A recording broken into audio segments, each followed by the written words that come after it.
बिस्मिल्लाहिर्रहमानिर्रहीम। अस्सलाम वालेकुम माय यूट्यूब फैमिली। अज आप बनाने लगे हैं बहुत ही ज़बरदस्त आसानी ना बाजार जैसा दही, बिल्कुल बाजार वांगू होएगा ते मलाई वांगू इन्ना ज़बरदस्त।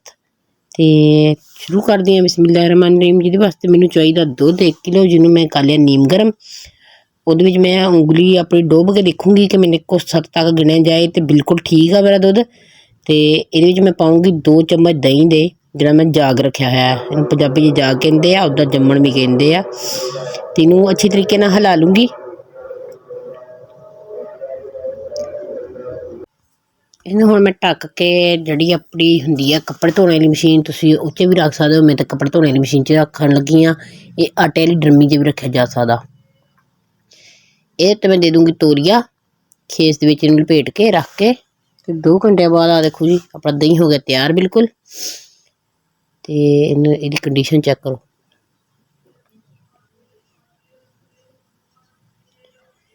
जी सही टाइम बिल्कुल तैयार हो गया।